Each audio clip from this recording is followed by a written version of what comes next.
오늘은 욥기 15장에서 17장 부정적인 영과의 싸움 두 번째 제목으로 말씀을 전하도록 하겠습니다. 먼저 앞의 내용을 말씀드리겠습니다.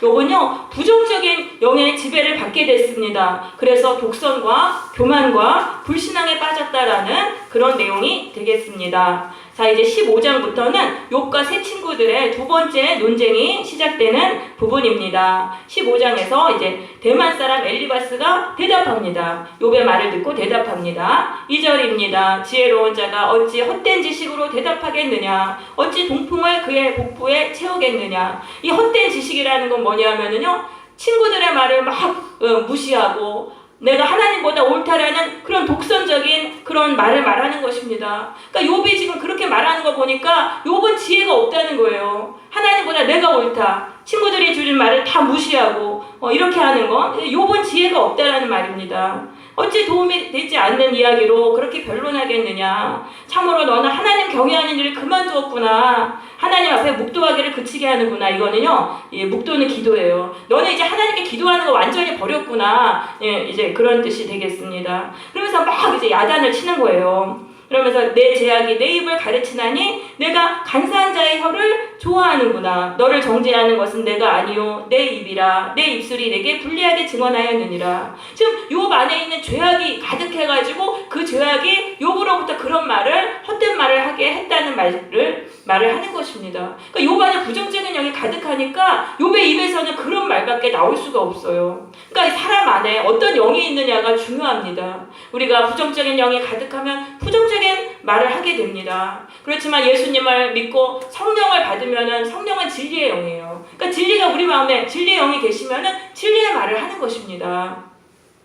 자, 그러면서 7절부터 내가 제일 먼저 난 사람이냐? 산들이 있기 전에 내가 출생하였느냐? 고대 사회에서는요, 나이가 많을수록 지혜롭다고 여겼어요. 왜냐하면 이 삶의 연륜이 쌓이잖아요. 그러니까 나이가 많은 사람을 가장 지혜롭다고 여긴 거예요. 그러니까 네가 제일 먼저 난 사람이냐? 그러니까 네가 제일 지혜로운 사람이냐? 네가 하나님의 지혜를 네가 달하냐? 우리가 너희보다 10절에 보면 우리 중에는 머리가 흰 사람도 있고 연로한 사람도 있고 내 아버지보다 나이가 많은 사람도 있느니라. 우리가 너희보다 더 나이가 많다. 우리가 더 지혜롭다라고 말을 하는 것이죠. 그러면서 11절에 하나님의 위로와 은밀하게 하시는 말씀이 내게 작은 것이냐? 하나님이 우리를 통해서 너에게 생명의 말씀을 주시는데 왜 그거를 그렇게 귀하게 받지 않느냐라고 야단을 치는 것입니다. 어찌하여 내 마음이 불만스러워하며 내 눈을 번뜩거리면서 막 눈을 깜빡이면서 하나님에 대해서 막 반항하면서 말하느냐. 그러니까 엘리바스가 아주 따끔하게 야단을 쳐요. 왜냐하면은 그 엘리바스는 점잖은 사람이에요. 근데 욥이 어떻게 말했어요? 친구들의 말을 무시하고 막 이제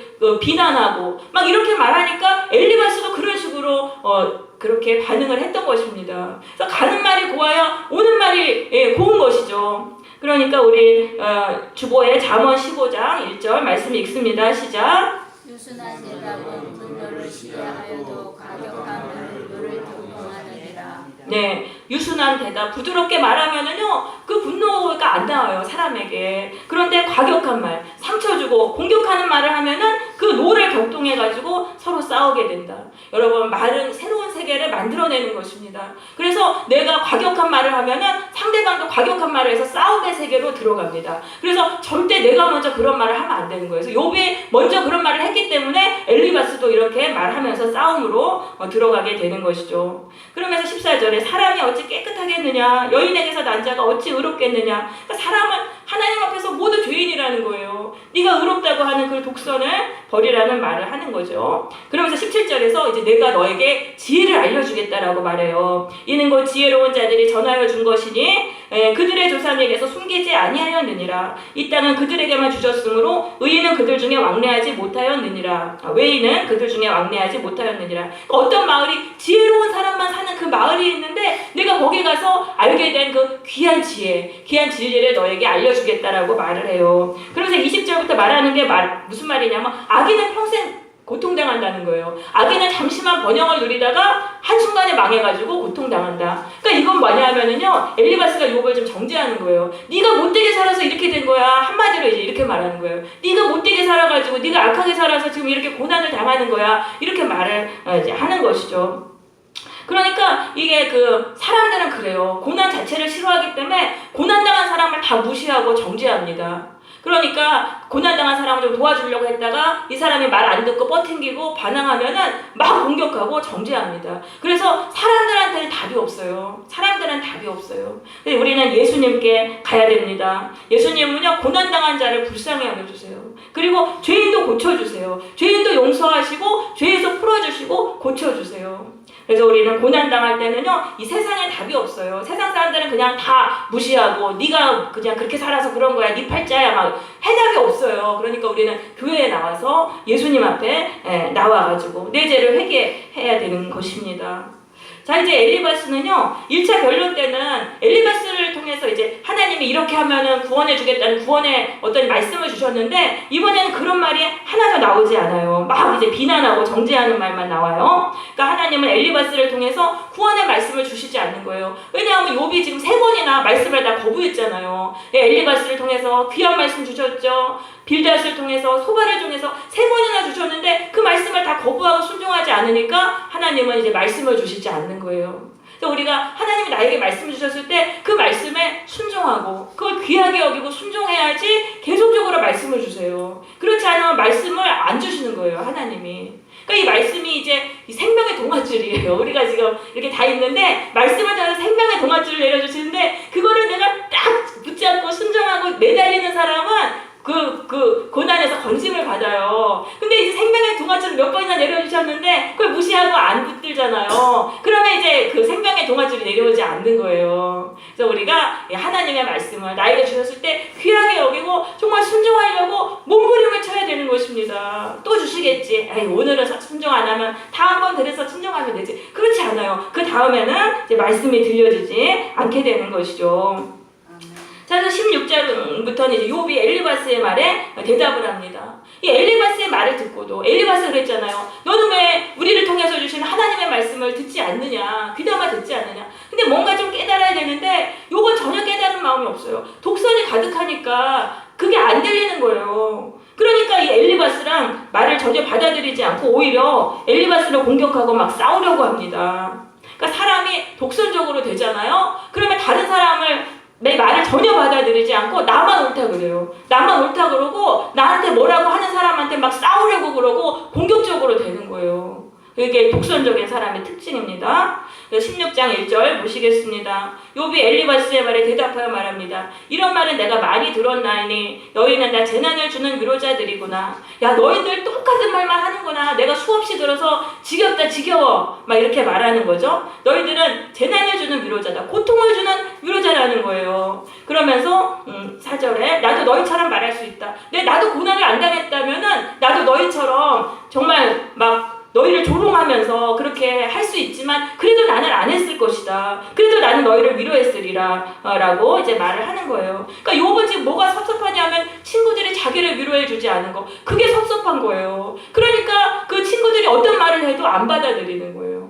그러니까 물론 친구들이 위로해주지 않는 건 잘못이지만 욥도 잘못이에요. 친구들의 말을 무조건 거부하고 그 하나님의 말씀을 안 받아들이는 것도 잘못이잖아요. 그러니까 이게 욥에게 섭섭마귀가 들어온 거예요. 섭섭마귀. 그래서 이 섭섭마귀가 마귀 중에서 아주 이게 강력한 마귀라고 합니다.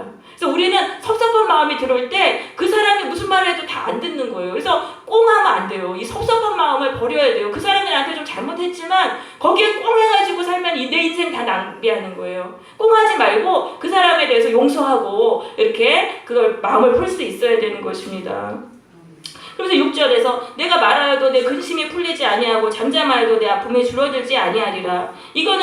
그거는 이제 바른 해석은 이거예요. 내가 이렇게 고통을 말해도 근심이 풀리지 않는데 잠잠하면 어찌 평안하겠는가? 그럼 요 안에서 좀 고통이 마음속에 가득해요. 그래가지고 말을 해서 이거 좀 풀어야 되는데 잠잠하려고 하니까 막 미치겠는 거예요. 말을 해서 풀어야 되는데 친구들은 다 욥의 말을 들어주지 않아요. 네가 다 못되게 살아서 이렇게 된 거야. 다 이렇게 말하니까 친구들한테 말할 수 없잖아요. 그러니까 하나님께 이제 이거를 푸는 거예요. 하나님께 한풀이를 하고 하나님께 화풀이를 하는 것입니다. 그게 7절입니다. 이제 주께서 나를 피로하게 하시고 나의 온 집안을 패망하게 하셨나이다. 하나님 하나님 나 잘못입니다. 하나님이 나 이렇게 만들었습니다. 막 이러는 거예요. 8절 주께서 나를 시들게 하셨으니 나를 향하여 증거를 삼으심이라. 나의 파리한 모습이 일어나서 대면하여 내 앞에서 증언하리이다. 내 비참한 모습을 보십시오. 이게 바로 하나님이 나를 이렇게 만들었다는 증거입니다. 막 이러면서 하나님과 막 싸우려고 그러고 하나님과 막 따집니다.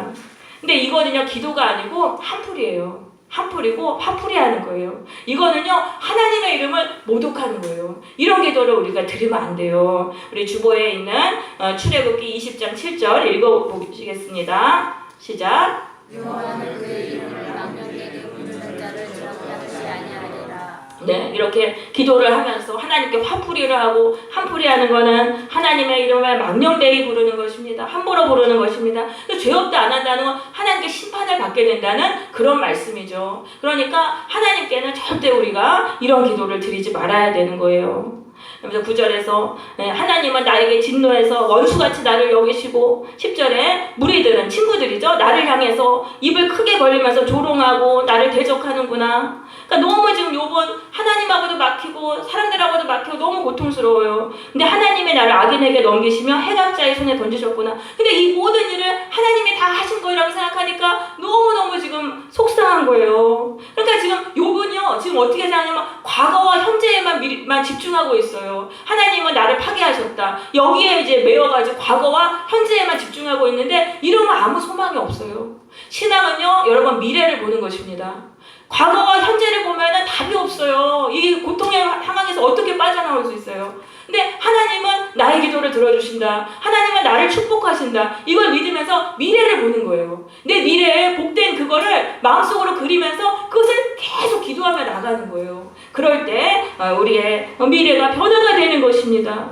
여러분 신앙은 미래를 보는 거라는 걸 꼭 기억하세요. 현재를 보지 말라세요. 현재는 고난으로 꽉 막혀있고 내가 죄로 인해서 병들어 있고 그런다 할지라도 미래를 보는 거예요. 미래에 나를 복되게 하실, 나를 변화시킬, 나 같은 죄인도 예수님은 변화시키시고 정말 귀한 사람으로 만들어주실 것이다. 이 미래를 보는 것입니다. 우리 주보에 있는 시편 126편 5절 6절 같이 읽습니다. 시작. 눈물을 흘리며 씨를 뿌리는 자는 기쁨으로 거두리로다. 울며 씨를 뿌리러 나가는 자는 반드시 기쁨으로 부정까지 가지고 돌아오리로다. 네, 아멘. 네, 황무지예요. 아무것도 없어요. 먹을 게 아무것도 없어요. 그런데 거기서 참 그 고통 가운데 눈물을 흘리면서 씨앗을 뿌리면 어떤 결과가 옵니까? 씨앗이 그 결실을 맺어가지고 결국은 열매가 되는 것입니다. 그래서 기쁨으로 곡식단을 거두게 되는 거죠. 그러니까 우리의 삶에 아무 소망이 없어요. 고통으로 가득하고 내가 죄로 병들고 사람들한테 왕따되고 막 아무튼 이런 상황이란 말이에요. 고난을 당해가지고 거기 상황에서도 정말 눈물로 기도의 씨앗을 뿌리라는 말씀이에요. 미래를 바라보면서 내가 그 믿음으로 하나님의 이거 해주세요, 이렇게 해주세요, 이렇게 해주세요, 도와주세요. 그렇게 기도할 때 그 미래의 응답의 결실을 우리가 맺게 되는 것입니다. 하나님께 드리는 기도는요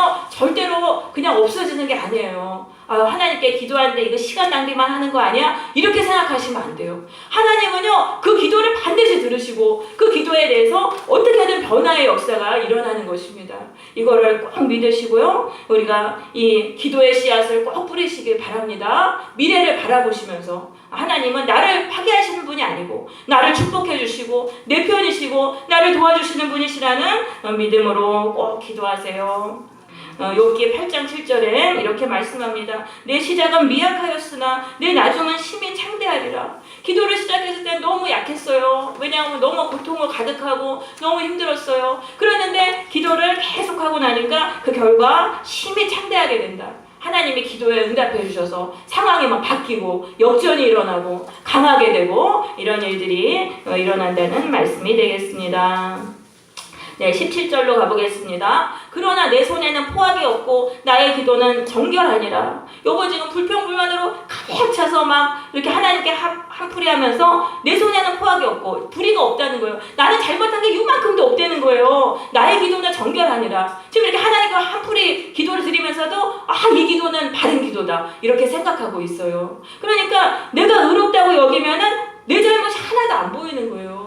그러니까 내가 의롭다고 여기고 내 잘못이 하나도 안 보이면은 그건 다 이제 하나님 탓이고 딴 사람 탓이고 불화하게 되잖아요. 그래서 우리는 내 죄가 보여야 돼요. 욥처럼 나는 의로워, 나는 죄가 없어. 이렇게 되면은 고난에서 빠져나올 수가 없어요. 근데 내 죄가 자꾸 보여야 돼요. 내 죄가 보이면 이거 고쳐야 되겠네? 고쳐야 되겠네 해서 내가 조금만 변화되면은요 상황이 달라져요. 내가요 1도만 바뀌어도 세상은 360도가 달라지는 거예요. 그러니까 이 상황을 바꾸려고 하지 말고 내 죄를 보면서 나를 바꾸면은 완전히 이게 확 달라진다는 거, 요걸 꼭 기억하시기 바랍니다.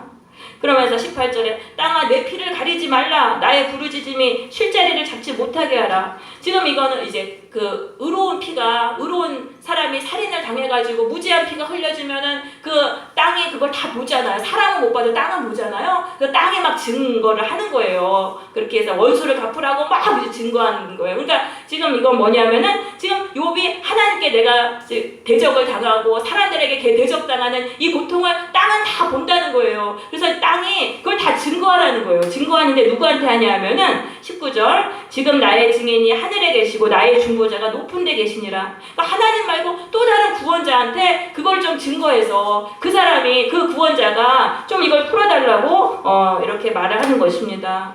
사람과 하나님 사이와 인자와 그 이웃 사이에서 중재하기를 원한다. 그래서 또 다른 구원자가 자기를 좀 풀어달라고 그거를 이제 기도하는 거죠. 왜냐하면 이게 인생이 그래요. 하나님하고 관계가 막히고 사람들하고 관계가 막히잖아요. 그럼 아주 고통스러운 인생이 됩니다. 그런데 이게 죄인의 상황에서는 그게 풀 수가 없어요. 그래서 지금 욥이 또 다른 중보자를 구하고 있는데 이분이 바로 예수님이라는 거예요. 예수님이라는 거예요. 그래서 예수님 앞에 꽉 막힌 상황에서는 예수님께 가야 돼요. 예수님께 가면은 예수님이 화해시켜 주세요. 왜냐하면 예수님께로 가면 내 죄가 보여요. 십자가 앞에 가면은 내 죄가 보이면서 내가 이게 잘못이구나. 독선에서 풀려나요. 내가 이거 잘못 생각했구나. 내가 교만했구나. 이런 게 자꾸 깨달아지니까 내가 변화되니까 내가 변화되면 하나님하고도 화목하게 되고 사람하고도 화목하게 되는 것입니다. 우리가 예수님을 통해서 내가 죄인임을 깨닫고 이 불안한 인생이 화목한 인생으로 변화되는 복을 받아야 되겠습니다. 이제 17장입니다. 17장에서 이제 욥이 막 너무 고통스러워서 죽을 것만 같아요. 1절 나의 기운이 쇠하였으며 나의 날이 다하였고 무덤이 나를 위하여 준비되었구나. 나는 이제 인생이 너무 고통스러워서 나는 이제 곧 죽겠다. 이런 말이죠. 그러면서 나를 조롱하는 자들이 나와 함께 있으므로 내 눈이 그들의 충동함을 함께 보는구나. 친구들이요 지금 욥이 너무 이상하니까 모여서 막 쑥덕거리는 거예요. 욥에 대해서 험담하고 욥이 친구들의 말을 전혀 안 받아들이고 막 싸우려고 그러고 독선적으로 이러니까 모여가지고 이제 막 욥의 얘기를 험담을 하는 거죠. 그러니까 그걸 보니까 막 욥이 마음이 너무 상하는 거예요. 그러면서 그 친구들이 하는 행동 하나하나가 다 불쾌하게 여겨지는 거예요. 기분이 다 나쁘고. 그러니까 이게 어떤 피해의식과 적대감에 지금 욥이 빠지게 됩니다. 그러면서 3절 청하건대 나에게 담보물을 주소서 나의 손을 잡아줄 자가 누구리이까. 이 담보물이라는 거는 내가 옳다는 표를 하나님이 내가 옳다는 꼭 편들어 주세요. 이제 그런 말 하는 거예요. 그래서 하나님이 지금 4절 주께서 그들의 마음을 가리어 깨닫지 못하게 하셨사오니 그들을 높이지 마소서. 하나님께 기도하는 거예요. 하나님 저 못된 저 사람들 축복하지 마세요. 저 사람들 절대 잘 되게 하지 마세요. 그러니까 욥은요 친구들하고 지금 경쟁심을 갖게 된 거예요. 네가 잘 되나 내가 잘 되나 보자 이러면서 하나님 저 사람들 절대 축복하지 마세요. 하나님도 좀 탓이 있잖아요. 하나님도 친구들이 잘못을 깨닫지 못했게 하셨으니까 하나님도 탓하면서 저 사람들 복주지 말라고 말하면서 보상을 얻으려고 친구를 비난하는 자는 그의 자손들이 눈이 멀게 되리라. 막 친구들을 저주를 합니다. 친구들을 막 저주를 하면서 그러면서 하나님이 나를 백성의 속담거리가 되게 하시니 그들이 내 얼굴에 침을 뱉는구나. 이 모든 걸 하나님이 하셨다고 생각하니까 이게 뭐 답이 없죠. 뭐 탈출구가 하나도 없죠. 그래서 내 눈은 근심 때문에 어두워지고 나의 온 지체는 그림자 같구나. 너무너무 이제 약해지게 되었다는 것입니다. 그러니까 피해의식, 하나님에 대한 피해의식, 사람들에 대한 피해의식, 적대감 여기에 이제 막 눌려버리는 거예요. 근데 8절에서 이렇게 말해요. 정직한 자는 이로 말미암아 놀라고 죄 없는 자는 경건하지 못한 자 때문에 분을 내나니. 이 정직한 자와 죄 없는 자는요 의인이에요. 또 다른 의인이 그 사람은 나를 알아줄 것이다. 내가 이렇게 하나님께 대적당하고 내가 이 의로운데도 친구들한테 이렇게 공격당하는 그 나의 상황을 그 의인은 알아줄 텐데 텐데 막 이렇게 생각하는 거예요. 나에 대해서 알아줄 사람이 있을 텐데 그러면서 그 사람은 나를 위해서 화를 내줄 것이다 이렇게 생각을 하는 거예요. 그러면서 그러므로 의인은 그 길을 꾸준히 가고 손이 깨끗한 자는 점점 힘을 얻느니라. 이건 말하면 의인은 나예요. 나는 내 길을 그대로 가겠다는 거예요. 나는 의로우니까 내가 지금 가는 길 그대로 가겠다. 지금 요번요 부정적으로 되고 독선적인 으로 가고 있잖아요. 근데 그 길을 내가 오르니까 계속 그 길을 가겠다 이렇게 주장하는 거예요. 그래서 이게 완악함이에요. 완악함. 그러니까 내가 잘못됐다는 걸 깨닫지 못하면은 내가 옳은 줄 알고 그 악한 길을 계속 가는 거예요. 그래서 이 완악함으로 가면은 이 멸망의 길에 빠져요. 그러니까 우리가 이게 깨닫지 못하면은 내가 잘못인데도 내가 의롭다고 여기고 이 독선적인 이 완악한 길을 가게 된다는 것입니다. 그래서 완악함이 인간을 파괴하는데요. 이 독선과 교만과 완악함, 이거는 인간을 파괴시키는 3종 세트예요. 독선과 교만과 완악함. 우리가 이것들하고 싸워야 되는 거예요.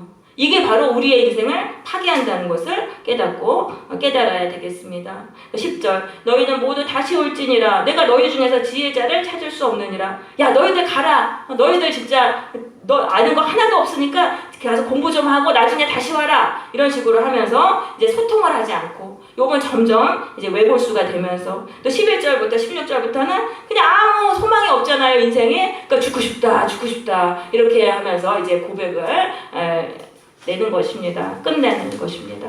그래서 요거의 의미를 좀 말씀을 드리겠습니다.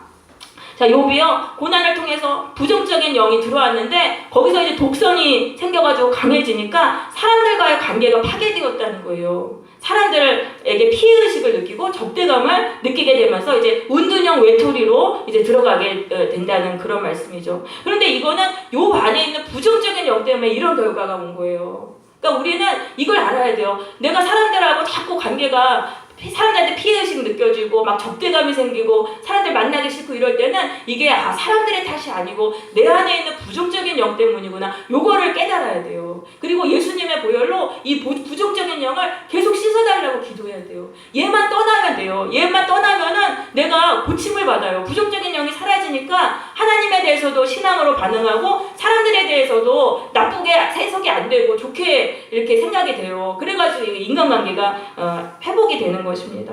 그래서 그걸 꼭 알아야 돼요. 다른 사람 문제가 아니에요. 내가 지금 병들어서 그런 거예요. 이걸 꼭 아시고. 그리고 또 주변 사람이 괜히 이유 없이 나를 대적하고 미워할 때가 있어요. 그것도 그 사람 안에 부정적인 영이 들어간 거예요. 그러니까 그 사람을 미워하고 그 사람하고 싸우는 게 아니에요. 그 사람 안에 있는 부정적인 영을 예수님의 보혈로 씻어줘야 돼요. 그러면은 다른 사람의 죄도 그게 우리가 기도하면은 씻겨져 내려가요. 그 주보에 우리 요한복음 20장 23절 같이 읽습니다. 시작. 너희가 누구의 죄든지 사하여 줄 것이요 누구의 죄든지 그대로 내면 그대로 있으리라 하였느니라. 네, 여기서 사하다는 게 이게 좀 번역이 좀 이상한데요. 떠나게 하다, 풀어주다라는 의미입니다. 그러니까 죄에서 해방시킬 수 있다는 거예요. 우리 크리스찬들이 예수의 이름으로 다른 사람을 기도하면 그 사람에 있는 부정적인 영을 보혈로 씻어서 그 사람을 그 영에서 풀어줄 수 있다는 거예요. 이게 엄청난 놀라운 권세예요. 그래서 우리는 그렇게 기도를 해줘야 돼요. 여러분 사람하고 싸우지 마세요. 사람하고 내가 좀 부정적인 사람이랑 같이 살면은 거기가 지옥이에요. 서로 그냥 개와 고양이 같이 맨날 으르렁거리고 싸워요. 근데 이게 이 안에 사람 안에 있는 부정적인 영이구나. 요걸 깨닫고 먼저 내 죄를 보혈로 씻어야 돼요. 먼저 내 죄를 보혈로 씻고 그 다음에 내 가족이나 내 일터, 내 동료들 맨날 만나는 사람들 있잖아요. 그 사람을 또 보혈로 씻어줘야 돼요. 부정적인 영을 보혈로 씻어줘야 돼요. 그러니까 이게 두 가지를 같이 계속 기도를 하시면은 보혈이 그 죄를 씻어냅니다. 요거를 체험을 하셔야 돼요. 보혈이 정말 죄를 씻어내서 내 안에서 내가 버릴 수 없는 죄가 정말 내가 풀려나는 거. 요것만 체험하시면 돼요. 요렇게만 체험하시면 이게 바로 승리의 비결입니다. 그래서 이게 둘을 위해서 기도하는데 내가 이제 다른 사람에게 기도했는데 그 기도가 그 사람한테 안 가면 나한테 와요. 이게 나한테 오는 거예요. 그 사람한테 가지 않으면 나한테 와서 내가 부정적인 영에서 풀려나요. 그러니까 다른 사람을 위해서 기도해 주는 게 굉장히 좋은 거란 말이에요. 나랑 같이 사는 사람, 나랑 같이 일하는 사람이 부정적인 영이 들어서 나를 계속 공격하고 괴롭히면 얼마나 힘들어요? 근데 그 사람 안에는 부정적인 영을 예수님의 보혈로 계속 씻어달라고 기도해서 그 사람한테 기도가 가서 그 사람이 변화되면 나도 행복해지잖아요. 행복해지고 그 사람한테 안 가면 나한테 와서 내가 훈련하는 거예요. 그러니까 여러분 이 기도를 꼭 하세요. 그래서 인간관계의 어려움과 이런 거는요 다 부정적인 영이에요. 그러니까 사람 미워하지 말고 이런 기도를 꼭 하시기를 바랍니다. 이 부정적인 영인 가진 사람들끼리 살면은 거기서 이제 지옥이 되는데 내가 먼저 예수의 보혈로 부정적인 영에서 내가 풀려나고 그 다음에 나랑 같이 사는 사람 예수의 보혈로 부정적인 영에서 풀어주면은 결국은 우리 인생에 그 불화가 풀립니다. 불화가 풀리고 또 하나님에 대해서도 화목하게 되고 이 불안한 인생이 화목한 인생이 돼서 지옥의 인생이 천국의 인생으로 변화되는 것입니다. 하나님은 오늘도요 우리에게 말씀하세요. 예수님을 통해서 부정적인 영에서 풀려나라. 보혈로 계속 그 죄를 씻어라라고 말씀하십니다. 여러분 그것을 위해서 매 순간 기도하시기 바래요. 그럼 인간관계가 달라져요. 인간관계가 화목한 인간관계가 되는 것입니다. 그래서 우리 모두 부정적인 영에서 풀려남으로 하나님과도 화목을 누리고 사람들과도 화목을 누리는 복된 인생이 되시기를 바랍니다. 네, 우리 찬양을 드리도록 하겠습니다.